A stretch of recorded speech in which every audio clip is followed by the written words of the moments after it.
오늘 우리에게 주신 하나님의 말씀은 요한복음 13장 1절서부터 3절까지만 보도록 하겠습니다.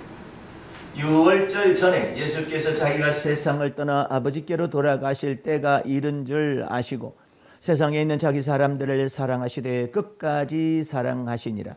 마귀가 벌써 시몬의 아들 가룟 유다의 마음에 예수를 팔려는 생각을 넣었더니 저녁 먹는 중 예수는 아버지께서 모든 것을 자기 손에 맡기신 것과 또 자기가 하나님께로부터 오셨다가 하나님께로 돌아가실 것을 아시고, 거기까지 보도록 하겠습니다. 할렐루야. 오늘 말씀의 제목은 요한복음 13장 1절서 3절까지에서 발을 씻기시는 주님 세 번째 시간인데 1절에서부터 3절까지만 읽은 까닭이 있습니다. 아직 6월절은 닥쳐오지 않았고 6월절 바로 전인데 예수께서 자기가 세상을 떠나 아버지께로 돌아가실 때가 이른 줄 아시고 세상에 있는 자기 사람들을 사랑하시되 끝까지 사랑하시니라. 주님의 마음이, 여러분과 나를 향하신 주님의 마음이 이렇다라는 것을 여러분이 믿으시면 여러분의 마음속에 영혼에 닻이 되어질 것입니다. 어떻게? 예수께서 자기가 세상을 떠나 아버지께로 돌아가실 때가 이른 줄 아시고 세상에 있는 자기 사람들을 사랑하시되 끝까지 사랑하시니라. 근데 끝까지 사랑하는 것 가운데 반전이 있어요. 그게 2절 말씀입니다. 마귀가 벌써 시몬의 아들 가룟 유다의 마음에 예수를 팔려는 생각을 넣었다. 굉장히 말씀이 구체적입니다. 그리고 영적인 세계의 팩트에 근거해가지고 이 내용을 여기에다가 기록하고 있어요. 마귀가 들어간 건 아니고 이것을 구분을 해야 합니다. 마귀가 벌써 시몬의 아들 가룟 유다의 마음에다가 뭘 집어넣느냐면 예수를 팔려는 생각을 넣었다. 어쩌면 이렇게 성경이 정확하게 기록하고 있는지 깜짝깜짝 놀라기만 합니다만 가룟 유다의 마음에 예수를 팔려는 생각을 마귀가 집어넣는 장면이 나오잖아요. 그런데 우리는 그러면 어떻게 생겼느냐? 우리는 예수 그리스도의 피가 피 흘리심이 우리 마음에 있어서 우리의 양심의 악이 씻음을 받죠. 여기는 예수의 피권세와 능력과 그리스도를 믿는 믿음이 없어요. 가룟 유다가. 그러니까는 이 마귀가 가룟 유다의 마음에다가 예수를 팔려는 생각을 집어넣어요. 자, 그 마귀가 지금 움직이는 이와 같은 내용을 우리가 알 필요성이 있는데 2절에는 예수를 팔려는 생각을 어디에다 집어넣었더니 마음에다 집어넣었다고. 예. 그 아직 안 들어간 거예요. 26절, 27절을 보세요. 예수께서 대답하시되 내가 한 조각을 찍어다가 주는 자가 그니라 하시고 팔자라, 예수님을 팔자라 이 말이죠. 그 한 조각을 찍으셨다가 가룟 유다의 아들 가룟 시몬의 아들 유다를 주시니 조각을 받은 후 곧 뭐가 그 속에 들어갔어요? 사단이 그 속에 들어간지라. 이렇게 이것이 지금 그러니까 3절 말씀 오늘 본문 말씀에 요한복음 13장 2절에 마귀가 벌써 시몬의 아들 가룟 유다의 마음에 예수를 팔려는 생각을 넣었다라는 것은 낚시질을 하고 있다라는 뜻이죠. 마귀가. 그죠? 여기는 이제 27절은 아예 들어갔다 그래요. 예. 들어간 거하고 낚시질하는 저것이 다르죠. 그러면 가룟 유다는 회개할 기회가 없었지 않습니까? 마귀가 와가지고 그냥 들어갔지 그게 아니죠. 그 사이에 이 지금 2절 말씀과 27절 예수를 팔려는 생각을 마음에다 집어넣은 것과 27절 마귀가 그 속에 들어갔다라는 그 사이에 주님이 가룟 유다에게 회개할 기회를 줍니다. 그 중에 한 가지가 뭐냐면 예수께서 발을 씻어주시죠. 그 회개를 해야지. 아니 나는 지금 주님 팔 생각하고 있는데 주님은 내 발을 씻기시나이까. 근데 내 발을 씻긴다고 묻는 사람은 가룟 유다가 묻는 게 아니라 베드로가 묻고 있어요. 내 발을 씻기십니까? 예수님께서 말씀하시죠. 내가 네 발을 씻기지 않냐면 너와 나와 상관이 없다. 그러니까 베드로가 또 말하죠. 무슨 애기처럼 말을 합니다. 아니 그럼 발만 씻기실 것이 아니라 온몸 전체를 씻어주시옵소서. 무슨 유치원 아이가 이야기하듯이 그렇게 말을 하니까 주님께서 또 답변하십니다. 목욕을 한 사람은 이미 몸이 다 깨끗하지 않느냐? 그러므로 발만 씻으면 되느니라 하시면서 너희가 다 깨끗하지만 그래요. 너희가 다 깨끗하지만 다는 아니니라 하시니 10절 말씀에 나와 있는 거 11절 말씀에 이는 자기를 팔 자가 누구인지 아심이라. 그러므로 다는 깨끗이 아니하다 하시니라 이렇게 나와 있는 거예요. 여러분들은 마귀가 여러분의 마음과 생각 속에다가 낚시질을 하듯이 이렇게 던진다. 이 던질 때에 주님을 바라봐야 해. 오래전에 나는 뭐 때문에 내가 다른 사람 손해를 끼쳤어요. 예, 이제 차 접촉 사고가 있어가지고 그렇게 해서 이제 돈을 물어줘야 하잖아요. 예? 그래가지고 내가 그때 걱정을 막 하고 있었더니 근심으로 네 마음을 찌르지 아니하도록 하거라 그래. 그래서 아니 제가요 미련해 가지고요 이렇게요 접촉 사고를 조그맣게 다른 차를 긁어 가지고요 돈이 생돈이 들어가게 생겼거든요. 그래서 그런 생각 저런 생각이 들어갑니다. 그랬더니 말해보래요 주님. 그런 생각 저런 생각의 내용을 말해보는. 에휴, 나는 왜 이렇게 생겨 먹었는가라는 생각도 들어가고요. 또 에휴 그 돈 가지면은 다른 데도 요긴하게 쓸 건데 그거 거기 들어가게 생겼다고 생각이 들어가니까요. 아유 그냥 마음이 그렇습니다. 그랬더니 주님이 그 얘기를 하시는 거예요. 그 근심으로 네 마음을 찌를 네가 권세가 네게 없다. 아니 뭐 이런 일이 발생했는데요. 나는 왜 이렇게 생겼을까요? 그랬더니 너의 너됨이 그냥 너냐? 그러면 네가 말한 대로 그렇게 너는 이렇게 생겨 먹었다냐? 이렇게 인생된다.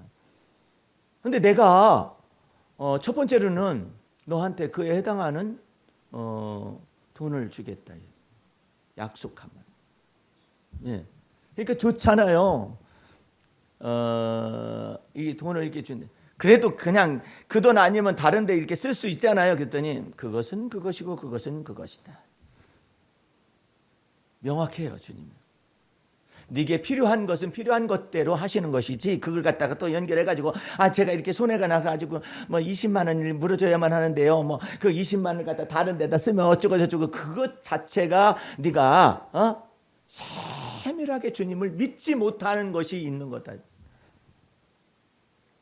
한날의 괴로움은 그날의 족하니라 하는 것처럼 그 내용들을 우리가 이 근심이 파급되어지지 아니하도록 여러분의 마음에 할례를 가하되 무엇 때문에 할례가 가능할까요? 주님이 생존하여 우리 안에 여러분 안에 거하시기 때문에. 할렐루야. 그걸 믿을 줄 알아야 해요. 그걸 믿을 줄 알아야 하는데 우리는 이거 20만 원이요. 20만 원 갖다가 다른 데다 썼으면 이렇게 됐고 이거 저거 이런 생각을 하다 보니까는 한날의 괴로움은 그날의 족하다라는 그와 같은 주님의 믿음이 적은 자들아 이러잖아요.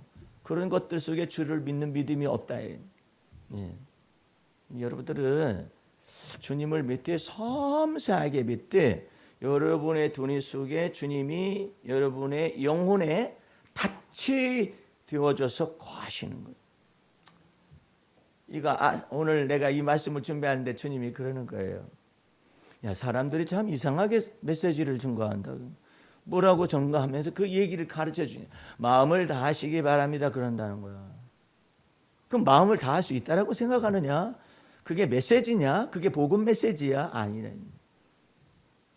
그리스도가 여러분 안에 거하십니다. 주는 그리스도시요 살아계신 하나님의 아들이십니다라고 그것을 통하여서 무엇이 오느냐? 그러면 그것이 금방 내 속에 있는 현실적인 문제를 해결하느냐? 그것이 아니라 이 분을 뒤로 흔들어 놔서 더 나빠지고 더 나빠질 수 있는 상황들을 주님께서 일단은 그걸 그대로 볼 수 있게끔, 예? 그걸 위하여서 다윗이요 골리앗을 여호와의 이름으로 쳐 죽이고 난 다음에 엄청난 시련과 핍박을 받잖아요. 그 시련과 핍박을 받는데 그 다윗의 대적이 누구냐면은 사울왕이에요.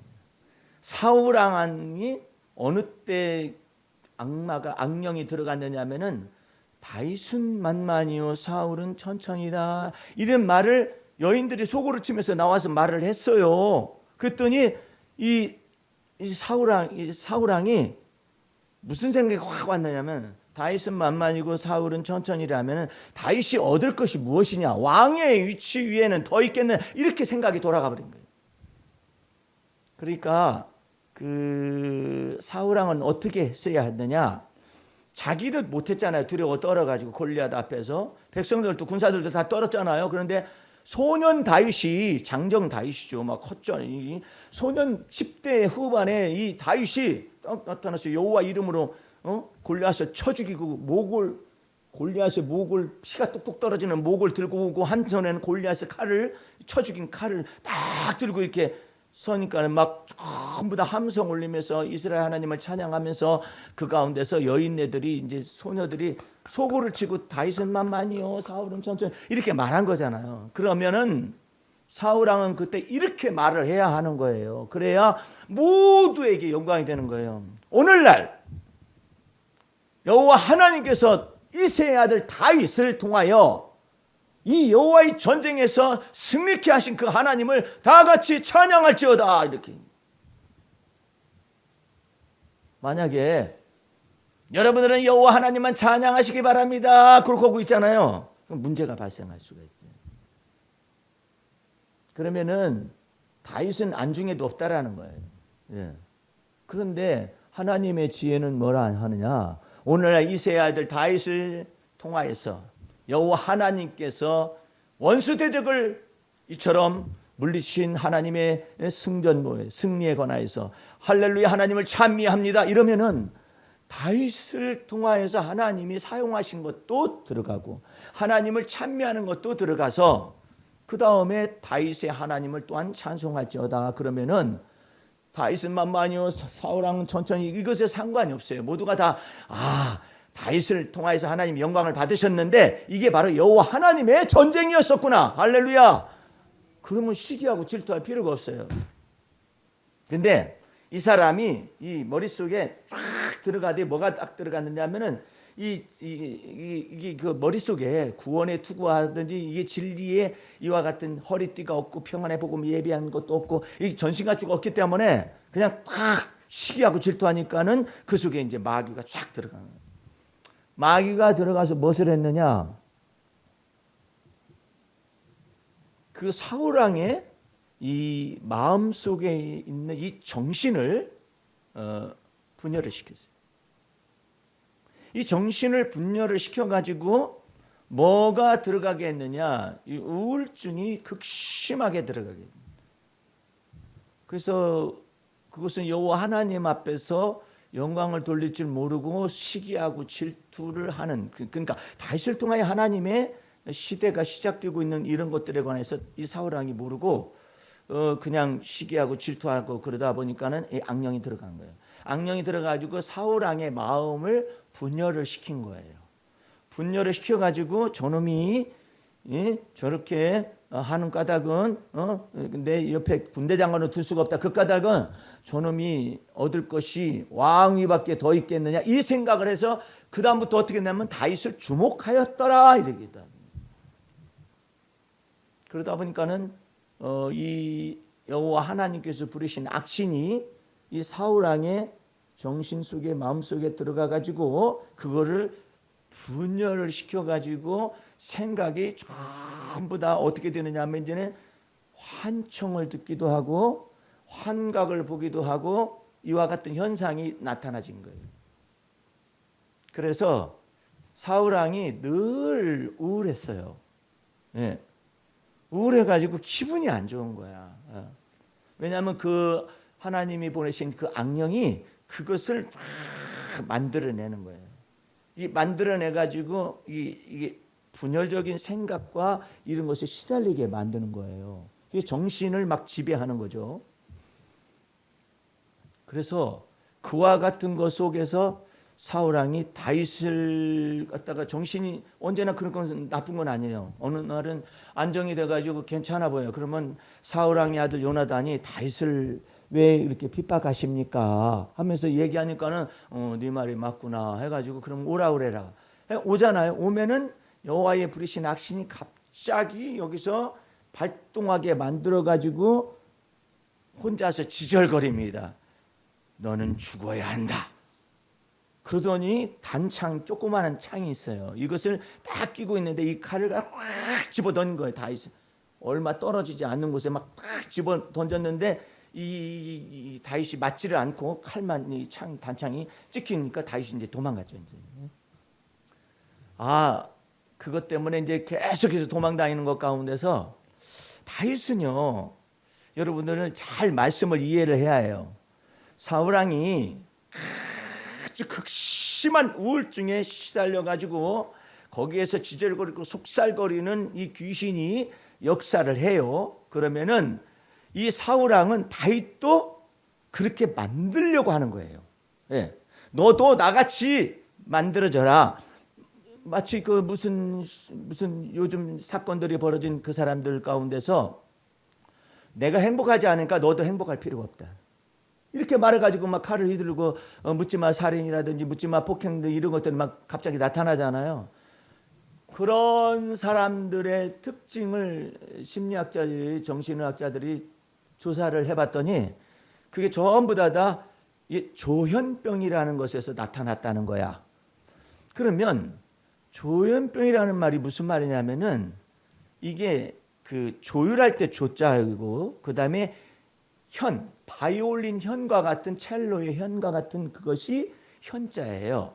그러니까 조현이 안 되는 병이라 이 말이야. 머릿속에 조율이 안 되는 거예요.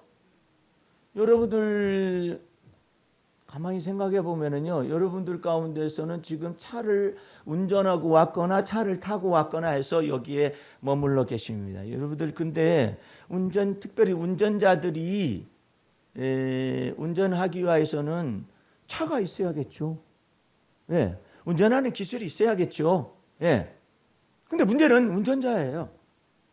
운전자가 만약에 여기 두뇌에 문제가 발생하잖아요. 이 두뇌에 문제가 발생하면은 이 차가 엉뚱한 방향으로 막 갈 거예요. 예. 이게 지금 이 두뇌 속에서 이것이 만약에 분열이 된다.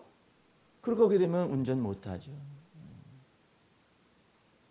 여러분들 이 두뇌 그러면 여기는 지금 뭐가 어떻게 여러분들은 어떻게 해서 차를 몰고 왔느냐? 두뇌에 이 장애 요인이 없기 때문에 어쨌든 여기까지 온 거예요. 근데 만약에 장애 요인이 발생을 한다. 예를 들어서 정신적인 분열이라든지 정신적으로 환각이나 환청이나 뭐 이런 것들이 나타난다. 그러면은 그거 운전 못 합니다. 예. 그 중에 또 운전 못하는 사람이 한 사람 있었는데 전날 밤에 하도 술을 많이 잡수셔가지고 술이 안 깬 채로 운전을 하고 사거리에서 잠깐 멈춰 있는 사이에 잠이 든 거예요. 그런 사람도 일시적인 증상으로 그냥 그렇게 하고 있어서 그 사람 이제 끌려갔죠. 네? 네. 경찰에 발각돼가지고 신고돼가지고 발각돼서 그런 사람이 있는데 그런 사람들 말고 여러분들은 주님께서 여러분 속에서 조현이 되어주시는 무엇을 받은 거냐면 은혜와 자비를 받은 거예요. 그래서 여기까지 올 수 있었던 거예요. 그것이 안 되잖아요. 말이 잘 안 돼요. 언어 능력의 문제가. 여러분의 여기 전두엽에는 도파민이라는 것이 이 호르몬이 있게 되는데 이 도파민이 정상적으로 이렇게 되어지기 때문에 여러분들은 이 자리에 있으면서도 하나님을 찬양하고 찬미하고 뭐 이와 같은 거 할 수가 있어요. 근데 도파민 과다가 되잖아요. 거기에서 정신적으로 문제가 발생할 수 있습니다. 그러니까 이와 같은 과다 이 조현병 가운데서 이 정신의학자들이 연구해 보니까 도파민이 과다 배출되어져 가지고 이와 같은 것들이 나타난다라는 것을 발견하게 됩니다.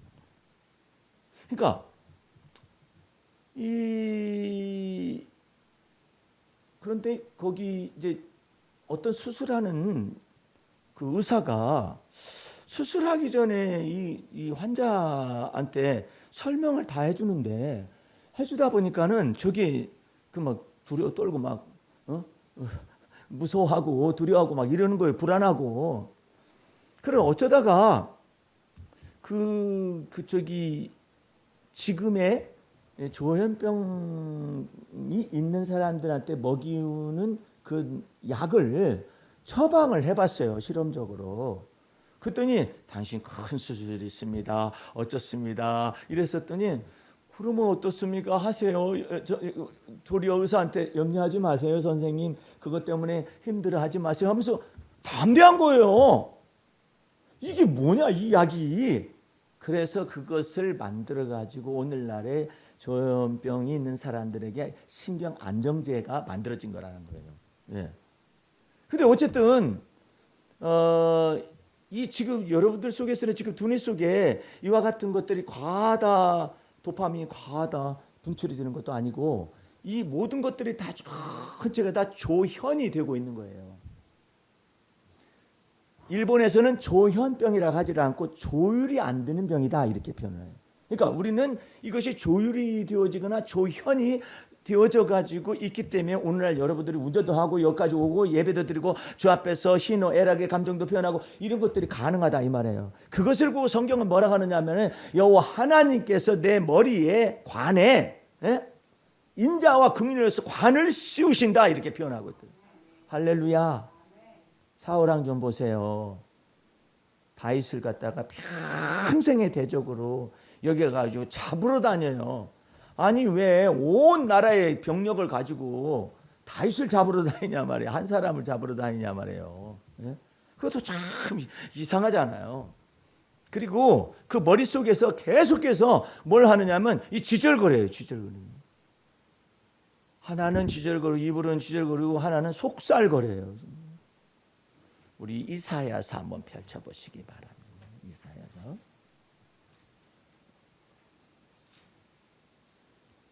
오늘은 무슨 조현병 그거 연구하는 날이 아니라 이 사람의 마음과 생각에다가 이런 것들을 집어 넣어버리게 되면 어떤 것들이 발생하는가.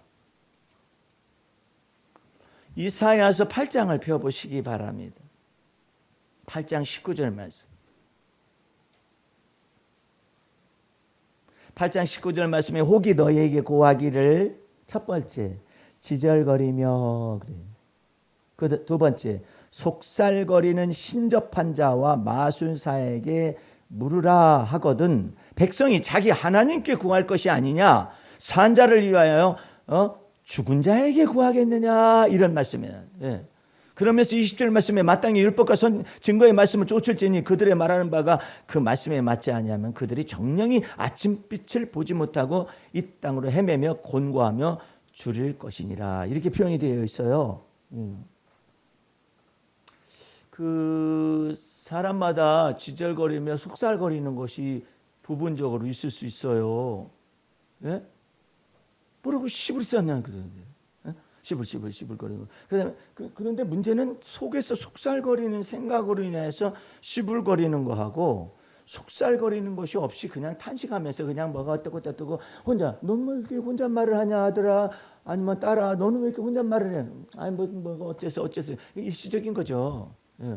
그런데 문제는 속살거리는 것이 있는 거예요. 속에서 말을 하는 거예요. 생각을 하는 거예요. 예? 누가 쫓아온다는 거죠. 자기를. 내가 쫓아오는 것들을 내가 쫓겨다니는 것보다 내가 쫓아오는 그것들을 갖다가 잡아 죽여버리겠다고. 이렇게 생각을, 내가 아닌 생각을 막 여기에서 환청이나 환각이나 이런 것들을, 망상이나 편집이나 이런 것들을 하게 만든단 말이에요. 베드로는요, 이와 같이 말을 합니다. 우리 이 기절도 꼭 필요하니까 베드로전서 5장을 펴보세요. 이제 베드로전서 5장 8절하고 9절을 보게 되면은,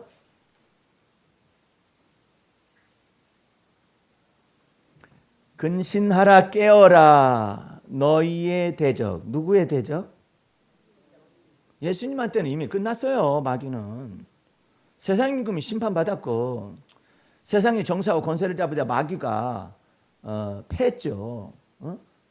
예수님께서 하나님의 아들로서 십자가에 달려서 마귀의 머리통을 깨트려 버렸다고 그러잖아요. 그러니까 예수님께는 끝났어. 마귀가 이제 패한 거죠. 그런데 너희의 대적이지, 너희의 대적. 너희의 대적 마귀가 어떻게 해요? 우는 사자와 같이, 그러죠?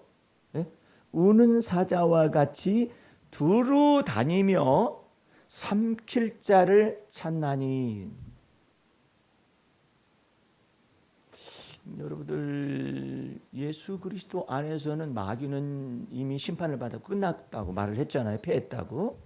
그런데 이제 너희 대적, 그렇게 말을 하잖아요. 아주 구체적으로 얘기합니다. 왜냐하면 베드로가 너무나도 이 마귀에게 시달려가지고 혼쭐이 났었잖아요.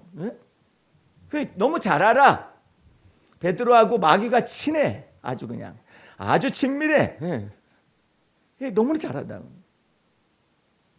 다시, 너희 대적 마귀가 우는 사자와 같이 두루 다니며, 그러냐, 다니되 어떻게 다니면 두루 다니면서 뭘 찾느냐? 삼킬 자를 찾나니죠. 그 다음에 9절 말씀은 더 흥미진진합니다. 너희는 믿음을 굳게 하여 저를 뭐하라? 대적하라. 마귀가 예수를 팔려는 생각을 가룟유다의 마음에다가 집어넣었더니, 그렇게 납치질 하려고 하면 이것을 믿음을 굳세게 해서 대적을 해야 하는데, 가룟유다는 처음부터 예수를 안 믿었어요. 어쨌든 그 다음 기절이 중요해요. 9절, 대적하라. 이는 세상에 있는 너희 형제들도 동일한 고난을 당하는 줄을 알미라, 이랬죠. 예? 이게 굉장히 중요한 거예요. 마귀가 생각 속으로 들어와서 하는 주특기 가운데 한 가지가 있어요. 너만 그런다 그래도 너만 없어지면 이 집안이 평안해. 너 때문에 그래. 그래가지고 그냥 계속해서 억압을 하는 거예요. 강압을. 그리고 너는 아무런 쓸데가 없어. 아무런 쓸데가 없다. 그렇게 해가지고 자기 정체성을 완전히 깨뜨려 버려요. 여러분의 정체성은 여러분 스스로가 자아 정체성을 세우려고 하면은 어려워요. 흠이 있고 점이 있고 약점이 투성이고 그러기 때문에 여러분의 정체성은 뭐냐면, 나된 것은 그리스도 예수 안에 있는 하나님의 은혜입니다. 할렐루야. 그게 여러분의 정체성이에요. 나된 것은 나와 함께 하신 하나님의 은혜란 말이에요. 그러니까 그것을 믿는 믿음을 가지고 여러분의 정체성을 세워야지. 나는 왜 이렇게 생겨먹었을까, 어쩌고 저쩌고. 아이고, 끝이 없어요. 그러니까 근심 걱정이 딱 집어넣기만 하면은 그냥 그것 때문에 막 우울하고, 그것 때문에 막 이렇게 하고 있으니까 마귀가 아주 쉬운 상대로구만 해가지고 두루 다니면서 삼킬 자 찾을 것도 없이 바로 옆에 있었네 해가지고 잡아먹으려고, 그렇게 생각을 막 집어넣으려고 그런단 말이에요. 그런데 우리 주님께서 뭐라고 하면, 너는 믿음을 굳게 하여. 뭘 믿는 믿음이? 예수 그리스도를 믿는 믿음을 굳게 하여. 그때는 믿음을 굳게 하는 방법이 뭐냐면, 그리스도가 내 안에 사신다. 내가 비록 이렇게 약점이 있지만 그리스도는 내 안에 사셔서 내 약점을 담당하셨다. 내가 이처럼 죄를 범하였지만 그리스도는 내 안에 사셔서 내 죄를 담당하신 분이시다. 그래가지고 그리스도가 내 안에 사심을 계속해서 말을 해서 쫓아내버려요, 마귀를. 아이, 너는 이렇게 약점이 있잖아. 너는 이렇게 실수도 많잖아. 너는 뭐 에러가 많고, 너는 어쩌고 저쩌고 허물도 많고 막 그러잖아. 그럼에도 불구하고 그리스도의 피가 내 마음에 뿌려져서 나는 속죄 받은 양심을 가지고 있는. 예. 그 다음에 의롭다 칭하심을 받은 양심을 가진 것이고, 또 구원함을 얻은 양심을 가진 것이고, 또 영생이 내 안에 거하십니다. 그 그리스도가 안에서 주어지는 하나님의 은혜를 내 속에 거하십니다. 그러니까 하나님의 은혜가 내 속에 거하시는데 그것은 그리스도로 말미암은 것이기 때문에 주님은 통쳐서 그러는 거예요. 네가 마음을 다하려고 노력했다가 실패했지. 너 그래가지고 네가 어떻게 완전해지냐? 언제까지 그럴 수 있는데 못해요. 그리스도가 내 안에 거하셔서 어떻게 하느냐. 10절 말씀 보세요. 그 믿음의 비밀이 나옵니다. 10절 말씀. 모든 은혜의 하나님, 할렐루야, 그리스도 안에서 너희를 부르사 자기 영원한 영광에 들어가게 하신 그분이, 그러니까 예수 피뿌림을 내 마음에 주어서 양심의 악과 양심의 죽음 행실에서 벗어나고 조상 유전한 망령됨에서 벗어나게 하신 그분이 잠시 고난을 받은 너희를, 그러니까 마귀에게 시험을 받는 거예요. 우리가요, 예? 대적 마귀가 시험을 하잖아요. 잠시 고난을 받은 너희를 친히 온전케 하시며, 할렐루야, 굳게 하시며 강하게 하시며 털을 견고케 하시리라. 그 권력이 세세무궁토록 주님께만 있었도다. 할렐루야. 그것이 믿음의 비밀로 들어오라 이거예요. 시몬 베드로는요, 처음에 무리를 걷고 그 다음에 주는 그리스도시요 살아계신 하나님의 아들이십니다라고 고백을 하고 천국 열쇠까지 받았잖아요. 내가 네게 천국 열쇠를 주노니, 그 놀라운 은혜를 받았잖아요. 내가 베드로 영성을 쓰다 보니까 베드로는 배운 것은 없어서 불황무식해요. 그렇지만 불황무식하지만은 베드로가 바보냐? 안 그래요. 똑똑해요. 네. 똑똑한데 문제는 불황무식한 존재임에도 불구하고 너무 똑똑해. 그게 또 문제라. 왜냐하면 자꾸 나가려고 그러는 거예요. 왜 주님께서 들어오셔가지고 베드로를 갖다가 막 그 주목하여서 훈계하느냐 이 말이에요. 베드로가. 첫 번째로는 베드로가 무리를 걷고 난 다음에, 야, 안 걸어본 사람은 다 그렇게 말하냐, 그런 기사는 없어요. 무리를 걸어보지 않았으면 말을 하지 말라고 그렇게 말하는 기사가 없어요. 그런데 베드로가 너희는 나를 누구라 하느냐 예수님이 물으니까 주는 그리스도시요 살아계신 하나님의 아들이십니다라고, 와, 말이 막 나온 거예요. 가룟유다의 입에서 나온 것도 아니고 요한의 입에서 나온 것도 아니고 야고보의 입에서 나온 것도 아니고 다른 제자의 입에서 나온 것이 아니라 너희는 나를 누구라 하느냐, 아무도 대답을 못해요. 근데 갑자기 뛰어나왔어요. 그것도 주는 그리스도시요. 언제 그렇게 살아계신 하나님의 아들이십니다. 지가 말해놓고도 놀라는 거지. 도대체가 이게 예수님이 해석을 해주셨어요. 시몬아 시몬아, 이를 내게 알게 하는 네 혈육의 지혜가 아니다. 이 혈육의 지혜가 이와 같은 주님의 누구신가 메시아의 비밀에 관련된 것을 계시할 수가 없다. 하늘에 계신 내 아버지께서 네게 알게 하셨느니라. 그 계시하셨느니라. 다른 성경에는 하나님의 성령께서 알게 하셨느니라. 예. 그렇게 하고 난 다음에 교회를 세울 것에 관련된 내용을 말씀하시고 천국 열쇠를 내게 준다라고 그러는데, 그 천국 열쇠가 뭐냐면 천국의 지식의 열쇠예요. 예. 어떤 것이 천국의 지식의 열쇠 중에 가장 첫 번째가 됐을까요? 주는 그리스도시요 살아계신 하나님의 아들이십니다.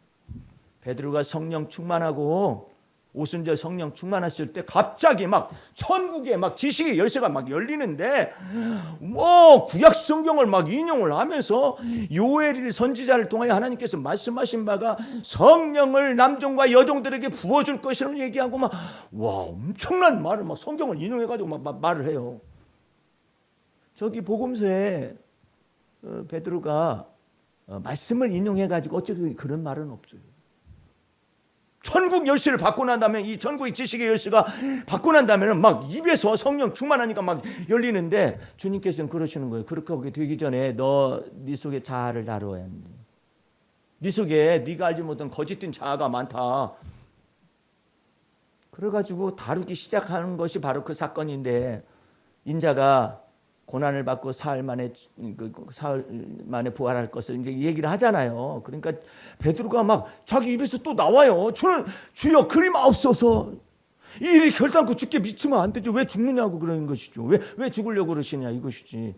베드로도 생각해보면 맞는 말이기도 한 것 같아요. 왜냐하면 다 버리고 쫓았는데 죽는다고 하니까. 그러니까 부활한다는 말의 의미는 몰라요. 이게 뭔지를 모르기 때문에. 죽는다는 건 알잖아. 그러니까 부활이라는 말 의미는 모르니까 왜 죽냐 이거야. 죽으면 어떻게 되냐고. 그 성경의 영어 원문을 보면요, 리뷰크라는 말이 있고 블레임이라는 말이 있어요. 막 꾸짖어가지고 말이에요. 죽으면 어떡하겠다는 거예요. 지금 여기 다 목숨 걸고 다 쫓아왔는데 죽으면 어떡하겠다는 거예요. 지금 배도 버리고 물고기도 버리고 다 쫓았는데 죽으면 어떡하게. 이렇게 된죠. 이것도 뭐 자기를 위해서 말하는 건지 아니면 예수님을 위해서 말하는 건지 지도 분별을 못해. 근데 예수님이 갑자기 이 사탄아 내 뒤로 물러가라 그러죠. 분명히 주는 그리스도시요 살아계신 하나님의 아들이라고 딱 나왔는데 갑자기 사탄이가 자기 속에서 입에서 말을 했다라는 거죠. 예수님은 네가 하나님의 일로 생각하지를 않고 사람의 일로 생각하는 것 속에 뭐가 왔냐면 사단이가 입에 쫙 붙었다. 여러분들이 이 마귀를 대적하려면은 정확하게 이게 단순한 죄나 죄의 성향이나 죄의 열매를 통하여서 마귀가 역사하는 것이 아니라 마귀는 그것보다 한 수 단수가 높은 거예요. 그걸 보고 악이라고 해요. 악이라 하는 것은 뭐냐면 하나님의 일을 사람의 일로 생각하는 것 자체서부터 출발을 하는 거예요.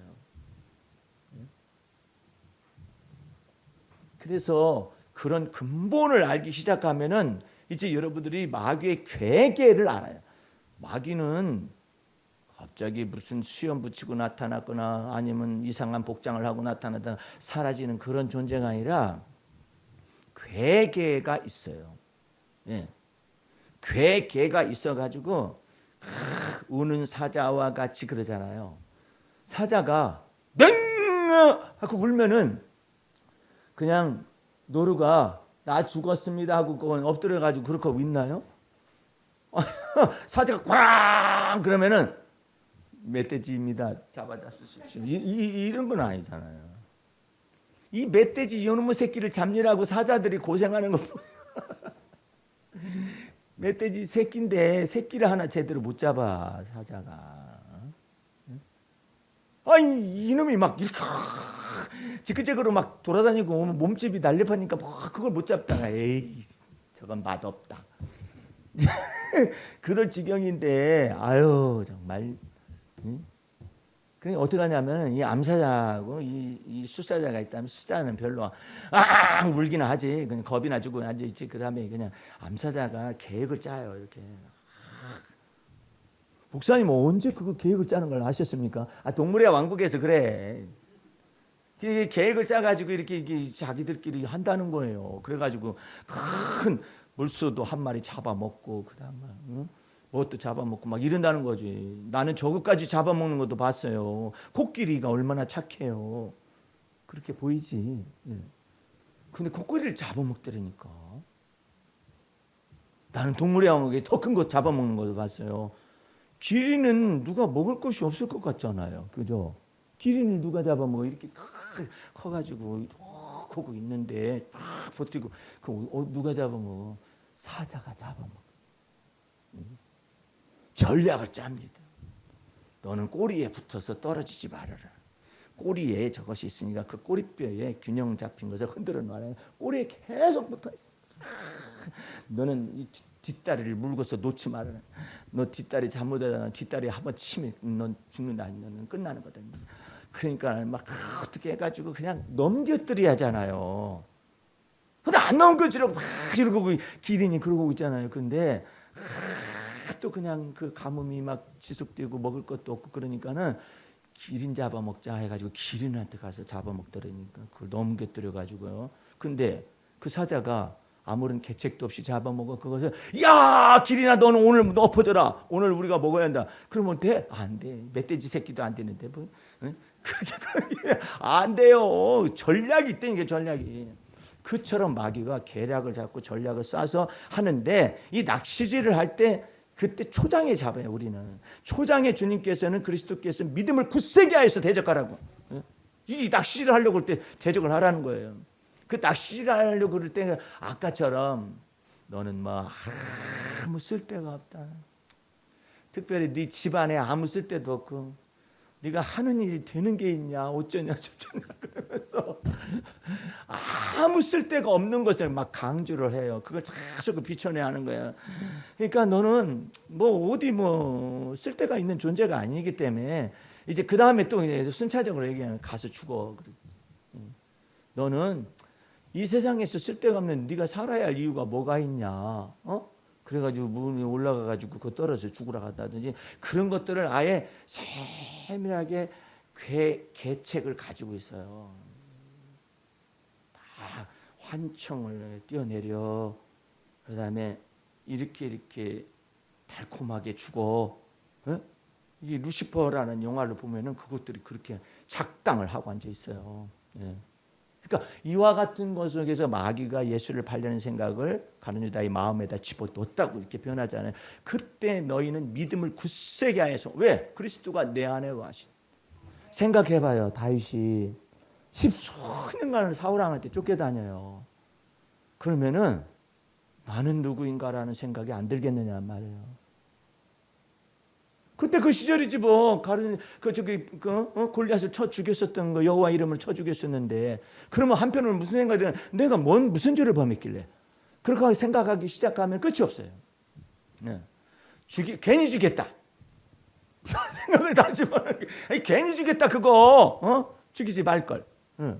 안 죽이고 차라리 평안하면 좋을 텐데 그래가지고 전부 다 생각과 이것이 막 온통 막 머리가 뒤죽박죽 돼가지고 자기라는 자아가 없어질 수가 있어요. 자아 정체성이 막 해체될 위기에 처하여 있는 거예요. 분명히 여호와 이름으로 쳐서 죽였는데 그런데 왜 나는 이렇게 방황하고 도망자가 되고 도피자가 되어져 가지고 사울왕은 막 그냥 왕으로서 지도자의 역할을 하지 않고 무조건 잡아 죽이려 군대를 동원하고 샅샅이 뒤지라고 막 그러고 있으니 나는 뭐냐 이런 생각이 들어가지 않을 수가 없잖아요. 그때 주님께서 그랬어요. 네 생각에 골몰하면 너 죽는다. 네가 네 안에 갇혀서 죽는다. 주여 그러면 제가 어떻게 하면 됩니까? 여호와 하나님은 나의 피난처라고 믿어라. 혼자 시부렁 지적거리거나 아니면 속살거리거나 그러지 말고 속살거리는 생각 네 속에서 말하는 것들을 복종하지 말고 거부하고 속살거리거나 지절거리고 싶은 생각이 나타날 때 여호와 하나님은 나의 산성이시오 여호와 하나님 나의 구원이시오 여호와 하나님 나의 영광이시오 여호와 하나님은 나의 반석이시오 여호와 하나님은 나의 피난처시오 할렐루야. 그렇게 말하면 너 산다. 그게 믿음을 굳세게 하여서 마귀를 대적하는 방법이에요. 얼마나 놀라워요. 나는 요즘 시간이 조금 나면은 이제 유튜브를 통해서 아메리카 갓 탤런트라든지 뭐 아가텔이라고 그래요. 그거 줄여가지고 또한 영국에서 부가텔 뭐 노르웨이에서 놀가텔 뭐 그런 것들이 있더라고. 그런데 어느 날은 이렇게 보니까는 형제가 둘이 나왔어요. 자폐증이에요. 자기네들은 어디 이런 세계를 나와본 적이 없대요. 처음 나오는 건데 형은 음반 피아노와 같은 이 음반을 쳐요. 예, 음반 악기를. 근데 동생은 노래를 해요. 근데 자기 자신들이 얘기를 하는 거예요. 저희들은 태어나면서부터 알게 됐는데요. 자폐증입니다. 자폐증으로 진단을 받았습니다. 그러니까 막 놀래잖아요. 심사위원들이나 사람들이 놀래잖아요. 그런데 거기서 막 건반을 치면서 노래를 할 때 이 사람들이 감동을 받아요. 그래야 골든 부저를 딱 올리면 본선으로 가버리거든요. 이야 놀란 거야. 나는 그것을 가만히 보면서 무슨 생각이 들어가냐면 저 사람들의 자폐증 속에 하나님이 탤런트를 농축시켜 놓았구나. 다른 건 다 못해요. 사회 성향이 없어요. 근데 저 사람들 속에 저처럼 음악적 재능을 농축을 시켜놓고 그것을 찾아내기까지, 발견하기까지, 그리고 부모님들은 알고 자기 자신도 조금 알게 됐는데 그것을 공인, 즉 아가텔이라는 이와 같은 곳에 나타나서 많은 3, 4천 명이 모인 앞에서, 그 다음에 공식적으로 심사위원들 앞에서 이와 같은 걸 해서 인정을 받는 순간이잖아요. 자폐증은요, 자기 안에 갇혀 있는 데서 살고 있는 사람들이거든요. 근데 갇혀 있기 때문에 사회 성향이 없을 수 있죠. 부적응이 나타나죠. 그런데 드디어 이 사람들이 이와 같은 탤런트를 받은 사람들, 이와 같은 것을 받은 사람들이 거기에 출연함으로 해서 이와 같은 것들이 다 드러나게 되죠. 그래가지고 교통을 하게 되잖아요. 커뮤니케이션이 이루어지잖아요.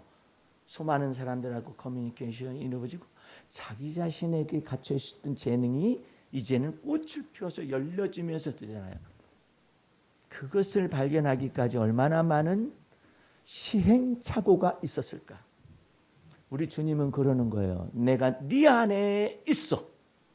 너로 하여금 그와 같은 탤런트를 발견하게 하고 찾아내게 하고 꽃을 피우게 해서 마침내 모든 사람들 앞에도 인정받을 수 있는 그 순간이 다가오게 하리라. 그 내용이에요. 자폐증은 정말 힘든 겁니다. 자기 안에서 있어서 내가 이거 말하는 것이 다른 사람에게 소통이 되는 언어일까? 그 불투명해요. 내 생각일까? 아니면 다른 사람 생각한테 소통이 될 수 있는 그런 생각일까? 내 마음이 이런 마음인데 이것이 다른 사람의 마음하고도 소통이 될 수 있는 것일까? 불안정해요.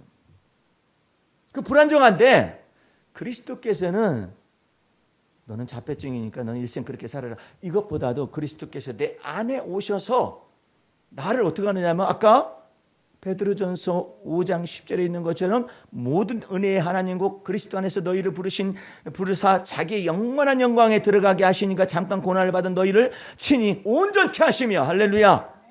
나만의 세계 속에서 갇혀 있었던 나를 이제 그리스도의 은혜를 부어서 나를 나되게 하는 거예요. 그 갓탤런트에 보게 되면은 어떤 사람들이 남루한 사람들이 나타났는데 이 사람들은 어디 사람들이냐? 노숙자들이에요.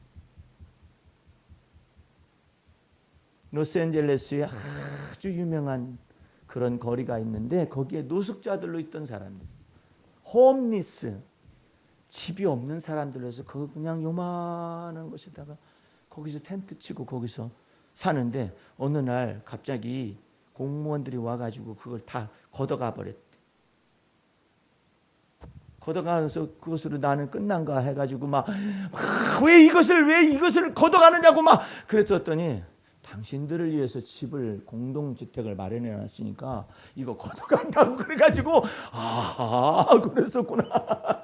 그래서 거기 들어가가지고 이제 소생한 사람들이 자기 자신의 탤런트와 이와 같은 것들을 통해서 이제 자기 개발을 해가지고 거기에 나온 거예요. 세상에 놀라운 일이에요. 그 탤런트라는 이와 같은 것들이 내게 주어진 갓이라는 건 내가 가지고 있는 탤런트가 무엇일까? 그것을 갖다가 지금 발굴해내고 이러잖아요. 놀라운 프로그램이죠. 오늘 여러분들 마귀는 사람들 속에서 지금 삐뚤어지고 어그러지고 이와 같은 자아가 있는 모든 사람들의 약점을 쥐고 들어오려고 하고 있어요. 근데 예수님은 이미 그리스도의 피를 우리 마음에 뿌리고 그래서 속죄받은 양심으로 다 바꿔주셔가지고 구원 얻은 양심으로 바꿔주셔가지고 우리 속에 거하셔서 이제 우리의 어그러지고 흠이나 약점이나 이런 것을 담당하셔서 여러분을 온전케 하시기 위해 들어오신 것입니다. 할렐루야. 그거 아셔야 해요. 그것을 아셔야만이 주님이 내 속에서 임재하셔서 내 안에 임재하시는 까닭이 뭐냐 말이에요. 내 속에 임재하시는 까닭이 뭘까? 나로 하여금 어떻게 하냐면 그리스도 안에서 우리를 하나님의 은혜 가운데 불러주셔가지고 잠깐 고난을 받은 너희를 친히 온전케 하시고 굳게 하시고 강하게 하시고 털을 견고케 하시리라. 그렇게 하기 위해서 들어오셨습니다. 여러분의 두뇌 속에도 약점이 많을 거예요. 나도 약점을 오늘 하나 고백해 할 거예요. 에이, 그냥 속상해가지고 내가 수박을 여러분들한테 먹이려고 수박을 내놨어요. 오늘 내놓고선 그냥 내가 나를 신뢰를 못할 수도 뭐 때문에 그냥 까먹을 수도 있다 그래가지고 문 앞에다 내놨어요. 근데 다른 거 들고 올 것이 뭐 쓰레기 버릴 것도 있고 막 그래가지고 한꺼번에 한다는 거 수박을 놓고 왔어요. 다음 주에나 드셔야 할 것 같아요. 다른 걸로 해가지고 내가 주님 나 이렇게 생겼어요. 너무 탓하지 말아라. 에이 눈앞에다 내놨는데 그걸 갖다가 바깥에다 내는 건 아니고 안에다 내놨죠. 그 가다가 가져오려고 가지고 내가 혼자 생각해. 노지사님 뭐 가져오지 말라고 내가 그렇게 하면서 큰소리 치고 오려고 그러는데 차 타고 오다 보니까 수박을 한 거죠. 주여 저 그런 사람입니다. 그러게 내가 네 안에 들어와 있지 않냐. 네가 약할 때 내가 너의 강함 되어지게 하기 위하여 온전히 주님 앞에 네 하는 모든 일을 어레인지도 하고 다 내어 맡기기도 하고 기억을 되살릴 수 있을 정도로 주님께서 임재하실 것을 또한 믿어야 한다. 계속해서 실패해도 또 믿어야 한다. 아유 왜 이렇게 생기면 그렇게 하기 시작하면 끝이 없다. 그러면 마귀가 틈을 탄다는 거예요. 너는 그거밖에 안 된다고 이렇게 말한다는 거예요. 그러니까 네가 너를 비난하지 말고 책망하지 말고 그렇기 때문에 주님이 나의 약점을 담당하시기 위해서 내 안에 들어오셨습니다라고 믿고 또 다시 하면 되지 않냐. 우리 주님은 언제든지 의인은 7번 넘어지더라도 8번째 일어난다라고 잠언에 기록하고 있거든요. 우리나라 말에도 비슷한 게 있잖아요. 7.8기라는 게 있잖아요. 근데 잠언에 그게 있더라니까. 예? 의인은 7번 넘어져도 다시 일어난다. 예. 그러니까 여러분들의 마음 중에 그리스도께서 여러분의 소망이 되어주시고 할렐루야. 여러분을 온전케 하시게 왔으니까 우리 주님이 그래요. 너그러이 너를 용서하거라. 그것을 보고 주의 관용이라고 그래요. 너를 너무나 엄격하게 잣대를 들이대면 너는 아무 쓸데없는 사람처럼 느껴지게 마귀라는 놈이 숟가락을 얹어가지고 또 부채질을 하고 또 부채질을 해서 네 삶을 하루의 삶을 망가뜨려 버릴 수도 있다. 그러면 주님 그거 뭐 괜찮습니까? 걱정하지 말아라. 오늘 못 먹으면은 다음 주에 먹으면 되죠. 그 수박은 반절이거든요. 반절 네가 먹어라. 아니 그러면 되지. 그걸 갖다가 그냥 나는 뭐 어떤 사람은 죽어야 해. 나는 그냥 아무 쓸모가 없어. 막 자기를 막 그만큼 네가 너 자신에게 너무나 엄격하다 보니까 그런 현상이 발생한 것이다. 주의 관용. 한번 따라서 하셨어요. 주의 관용. 만약에 여러분들이 주의 관용이 주님의 이것이 안 붙잖아요. 그러면 여러분들은 이상한 사람이 되는 거예요. 예? 그리고 맨 정당화나 합리화를 막 하는 사람이 되는 거예요. 예? 이 정당화나 합리화하는 사람은 그냥 막 그 자료가 차고 넘치더라도 방송통신위원장 그런 사람처럼 그렇게 되면 몰라도 정당화 합리화나 하는 사람이 되고 말 거예요. 예? 근데 이것이 뭐냐면 주의 관용. 할렐루야. 또 따라서 해보세요. 주의 온유. 주의 겸손. 여러분이 겸손하려고 하니까 주님께서 이러셨구나. 주님의 마음은 이런 것이로구나 해가지고 여러분을 그 안에서 관용하시고 그리고 주님이 또 얘기를 하셔요. 여러분에게 네가 수고했거들랑 네 몸에 관하여서 보상을 해주거라. 네 마음에 관하여서 보상을 해주거라. 할렐루야. 그것을 잊어서는 안 된대. 잊지 말라는 거예요. 보상해주거라. 아유, 짜장면 먹으려도 무슨 짜장면 값이 그렇게 많이 올라가지고 7,000원, 8,000원이 돼가지고 말이야. 왜 이렇게 비싼지 모르겠다고. 근데 짜장면은 먹고 싶은데 그러면은 주님께서는 그래, 네 몸에 보상해 주거라. 아유, 그냥 뭐 먹고 싶은데 그냥 아유 접어. 우리 주님이 네 몸에 보상해 주거라. 네 몸에 보상을 해 주거라. 너를 갖다가 너무나 학대하지 않도록 해라. 네가 너 자신에게 너무나 학대를 하게 되거나 접고 넘어가면 네가 네 자식들이 그걸 원할 때 접어 그런다. 그거 접고 넘어가자. 접고 넘어가자. 우리 아들이 아주 어렸을 때 내가 유치원 다닐 때 어린이집 다닐 때 내가 약속을 했어요. 아빠가 저거 사줄 거야. 초콜릿이라고 가정하시다. 그랬더니 뭐 다음에 왜냐면 차를 타고 가니까 그 문구점이나 그 편의점이 쑥 지나가 버리는 거예요. 다음에 그러는데 저 녀석이 어렸을 때 뭐라 하냐면 그것을 가지고 예를 들어서 한다면 초콜릿이 지나간다. 얼마나 이뻐요, 그죠? 아빠 초콜릿 사준다 했더니 왜 안 사줘? 그것이 아니라 초콜릿이 지나간다. 차를 내가 세웠어요. 예? 차를 세웠어요. 내 마음이 그냥 흘러갈 수가 있는 건데 초콜릿이 지나간다. 아이 눈에는 그렇게 보였겠죠. 초콜릿이 지나가는 차가 지나가는 거지 초콜릿이 지나가겠어? 근데 지 마음에는 표현이 직설적인 초콜릿이 지나간다. 내가 세웠다니까요. 이제 한마디만 하고 말씀을 맺을까 합니다. 오늘 메시지는 어떤 녀석이 할머니가 어떤 녀석이 손주 녀석이 할머니 나 자전거 사줘. 그랬더니 할머니가 너 예수님께 막 기도하고 예수님께 기도하면 예수님이 너 저기 자전거 사줄 거야. 이제 이렇게 된 거예요. 근데 이 꼬마 녀석이 예수님 자전거 사주세요. 자전거 사주세요. 그런데도 자전거를 사줄 생각을 안 하셔 예수님이. 예. 그랬더니 이 꼬마 녀석이 지혜를 발휘한 거예요. 기도를 하면 큰 소리로 막 기도를 하는 주님 자전거 주세요. 자전거 주세요. 자전거 주세요 하더니 그 다음에 말을 덧붙이는 거예요. 할머니가 이 소리를 듣게 해주세요.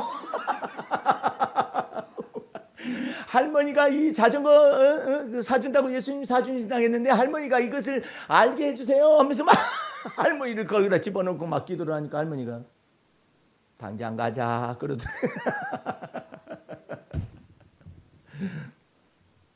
오늘 여러분들 주님께서 친히 그러셔요. 네 몸에 수고했으면 보상하거라.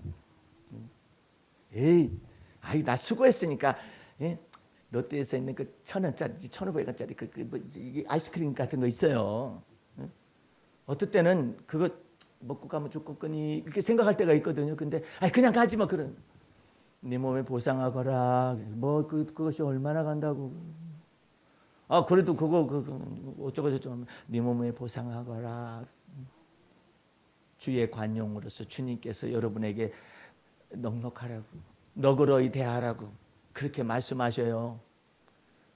저기 그 임산부가 뭐가 먹고 싶은 생각이 막 올라왔어요. 근데 이게 자기가 먹고 싶어 하던 것이 아닌데 갑자기 올라왔어요. 근데 안 먹었어요. 접고 넘어갔어요. 그랬더니 그러니까 남편한테 나 사실은 어저께 이거 먹고 싶었었거든. 근데 돈이 아까워서 안 먹었었더니 그 남편이 하는 얘기가 그거 내가 좋아하던 건데 내가 좋아하던 건데 어떻게 당신이 먹고 싶은 거 하면 그러니까 당신 쉬지 당장 가자고 그래가지고 뺏어 먹었다. 아니 몸에 있는 아기도 그러는데 성령님께서 그리스도께서 우리 안에 거하셔서 우리에게 필요한 것이 무엇인지를 우리 마음에 소원처럼 불러일으키실 것인데 그걸 갖다가 너희 안에서 행하시는 하나님이시니 하나님이 기쁘신 뜻을 위하여 하나님께 우리 마음속에 소원을 두고 행하게 하신단 말이에요. 그것 가운데 한 가지가 네 몸에 보상하거라. 네 마음에도 보상하거라. 응? 생각과 마음을 바꾸자. 응? 말도 바꾸자. 언어도 바꾸자. 하나님의 은혜를 충만하게 하자. 그런 놀라운 은혜로 살아가시길 주의 이름으로 축원합니다. 기도하겠습니다. 우리 하나님 아버지 감사 찬미 올립니다. 오늘 주의 말씀을 배우면서 우리가 주 안에서 그리스도의 마음이 어떤가를 알았습니다. 주님께서 세상에 계실 때 자기의 사람들을 사랑하시되 끝까지 사랑하셨다는 말을 우리가 마음속에 새기면서 우리 주님의 놀라우신 은혜와 그 은혜 속에서 성장할 수 있고 은혜 속에서 강하게 붙잡힌 바 되어지게 하시고 은혜 속에서 또한 성숙해 나가는 우리 모두가 되어지게 도와주옵소서. 예수님 이름으로 기도하였습니다. 아멘.